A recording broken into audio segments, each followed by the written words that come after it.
How Not to DM, a tale of favoritism and DMPCs. Hey everyone, this is my first ever time posting something on this subreddit, though I've occasionally lurked on it to read the tales of others. The events of my story take place a year ago when I was just getting into D&D 5e, and although I knew after it happened that I needed to share the story, I was afraid one of the party or the DM would read the post. Now that it has been a year and I have no contact with any of them, I figured I'd recollect my thoughts and share them with you all.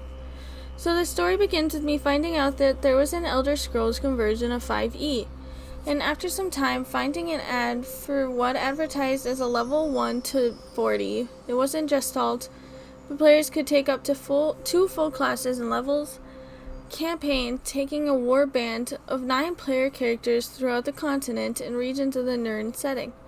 At the time, I had no idea how terrible 10 players in a party can be during combat, so I didn't see it as a red flag.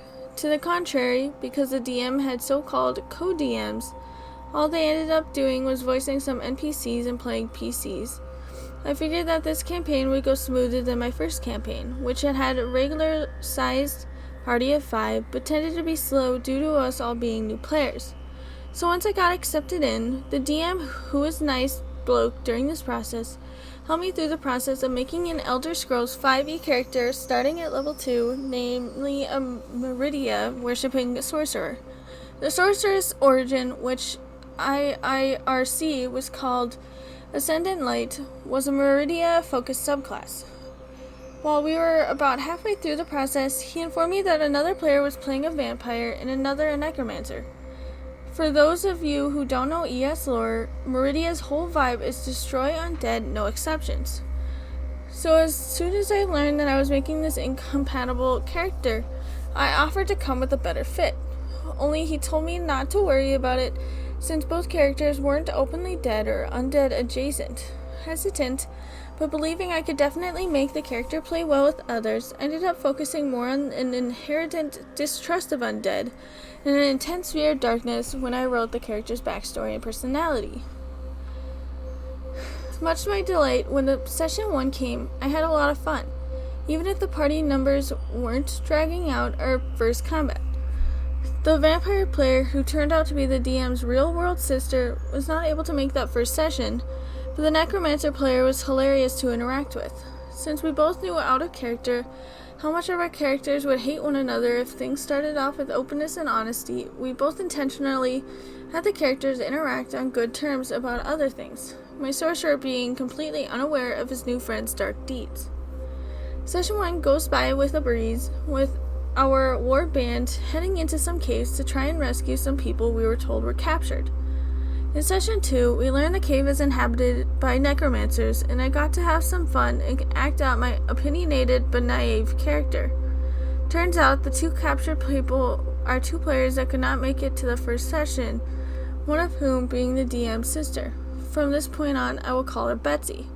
Betsy was playing this vampire Khajiit rogue, who the DM loved to brag was way older than anyone in the party and even the continent-wide empire, being born in the 2nd era. The game was taking place in the 4th. This bragging came off the wrong way to me, but I later learned that it was a backstory he wrote for Betsy, since she didn't know the setting. Unlike the grunge necromancer's player, who treated the opposition to undead by my character as something to work around, out of the gate, Betsy's catgirl rogue started being the average loner rogue who doesn't like being around others, and of course, my character saw most of the sass and outbursts thrown at him. At this time, I didn't mind this so much. Then, in Session 3, all that really occurs is that this cave dungeon became a proper dungeon and circumstances caused half the party to reveal their supernatural natures. Half the party was lycanthropes, though that doesn't factor into this much. When the Betsy's Khajiit rogue was revealed herself to be a vampire, an angsty rant about not having wanted her undead state was more than enough for my character to see her more as an annoyance than a threat. In this setting, some vampires do feed on just the willing, and although he harbored an inherent distrust for undead, he was willing to put that aside to fight actual necromancers. Then things start to go to shit in Session 4.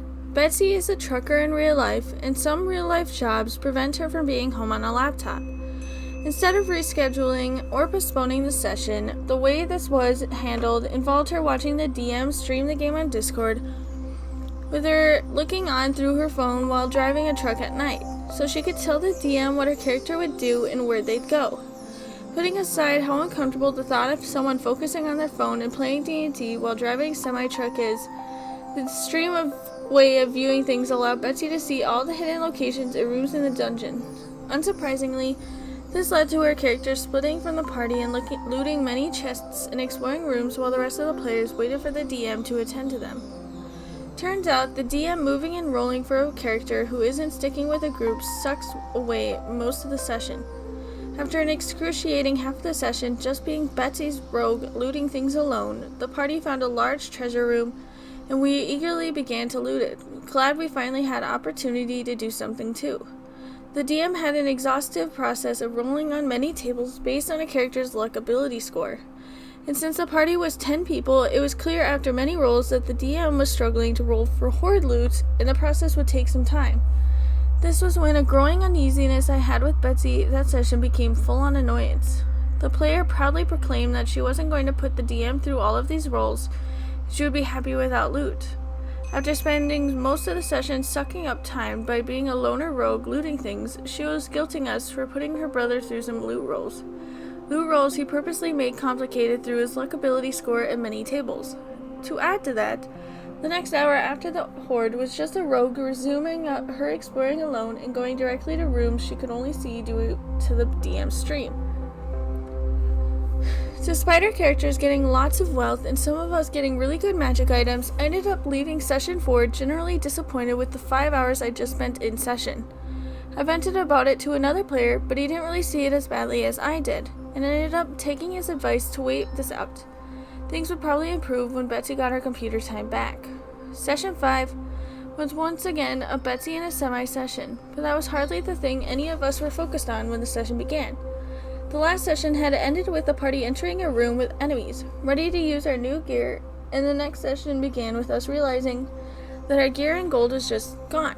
All of it. My character's +1 armored robe, an item I got at character creation for rolling a 100 on a D100 roll, which is magically gone too, leaving my character in what were basically his undergarments.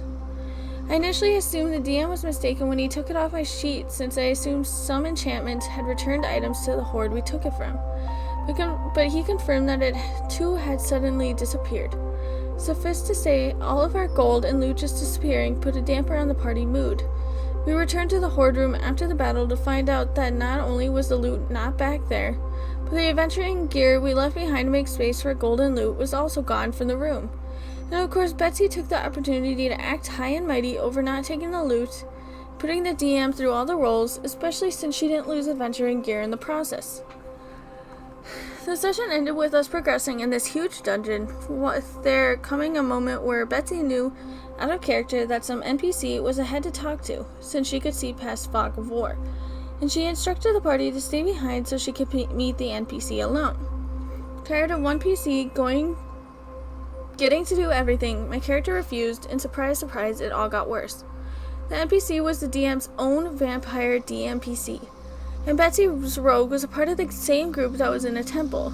Ignoring the fact that she was one of the kidnapped people the party was hired to get, made no sense that she could claim loyalty to the DMPC's draconic master too, while having actively helped us kill a bunch of the same necromantic dragon cultists for the last 3 levels of the dungeon.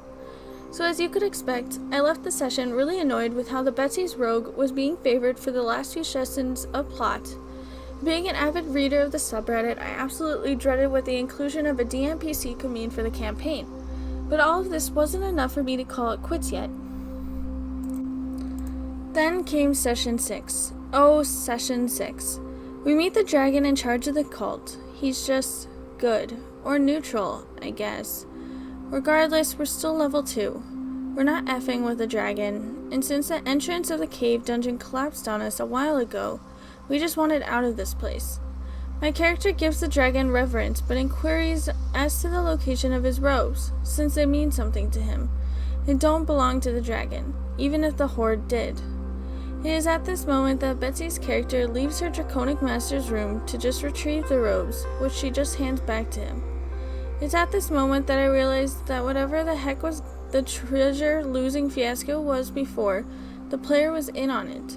So once the dragon gives us leave and tells the DMPC vamp to escort us out of the dungeon, the whole party begins to antagonize the vampire for leading the sect of necromancers that gave us all this trouble.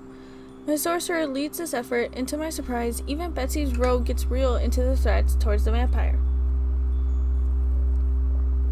Then, when we're at the summit of the mountain this dungeon was built into, the argument between the DMPC and Betsy's rogue becomes to a violent conclusion. Betsy says her rogue tries to push the DMPC off a mountain, and in the end, this results in the rogue falling with the DMPC, actively stabbing him as they fall distances they reasonably can't survive. This entire time, I'm having more fun than I've had in several sessions.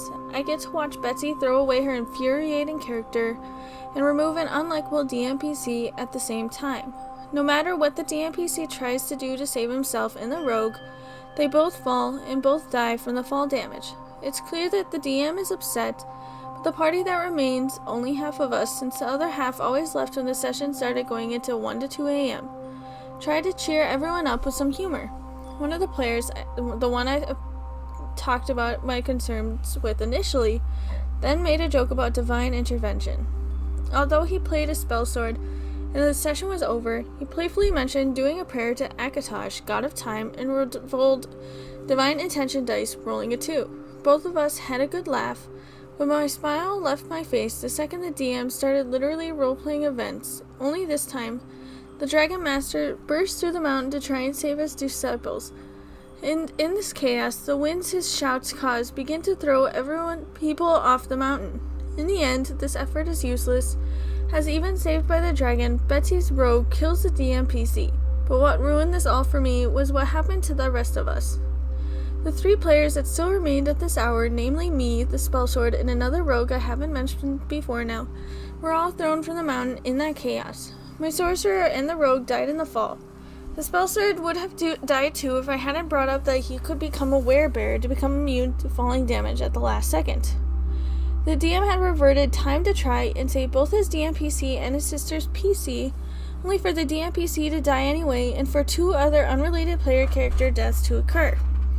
If it hadn't been 2 a.m. with barely any members of the party present, I am 100% sure that this would have caused a TPK, with the exception of the 3 lycanthropes.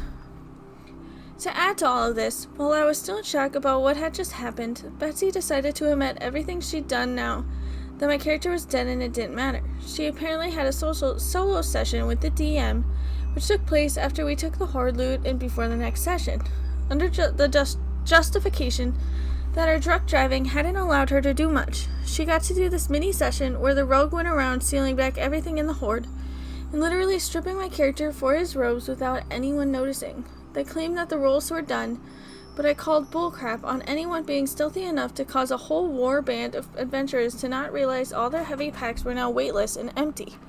I called bullcrap on my character being stripped of his clothing and not noticing. Finally, adding insult to injury, this master thief, which I remind you is a level 2, had time to return to the horde room and push all the adventuring gear and loot we took into the dark pit so we couldn't recover it. So Betsy got to F over the party for no particular reason, got her own mini-session where everything went her way, had most of the story tailored to her, and in the end, where her choices led to character death, had that death reversed and replaced with the death of 2 innocent PCs who had chosen to tackle someone off a mountain. This was a final straw for me, but to the 2 siblings, they had done nothing wrong and were laughing it up. The DM was proudly stating he'd just make a new self-insert DMPC for this next session, and Betsy was happily relaying that she was sad my character had died because she wanted to have her rogue romance him. I just politely said I was going to bed, and over the next few days, I refused to make a new character, ultimately leaving because I didn't want to be in a game with DMPCs worth causing a near TPK and blatant favoritism towards family members. TLDR, DM's sister has an edgy loner rogue who antagonizes my character and the party, stealing from and acting against them. The character gets propped up at this pinnacle of storytelling by the DM, and she gets most of the focus in story and in game since the sister is playing while driving a semi-truck at night. When her actions cause her and a DMPC to die, the DM reverts time to try and save both characters, resulting in a near TPK for the party members still in this session. After my character died, they gleefully told me about the misdeeds of the rogue, and both were unable to see they were being unfair a-holes. I chose to leave rather than make a new character. Edits. Edits have to been to correct typos. I wrote this while tired, and I don't have the energy to fully proofread. Sorry if I missed any. There isn't much to say except for that the DM was obviously playing favoritism towards his sister, and that was wrong. And at the same time, I feel like the players should have brought these concerns with the DM first. And then if the DM didn't care, I probably would have just left. But anyways, that's the end of today. And I hope to see you back at Lace's Dungeon. Have a good day. Bye.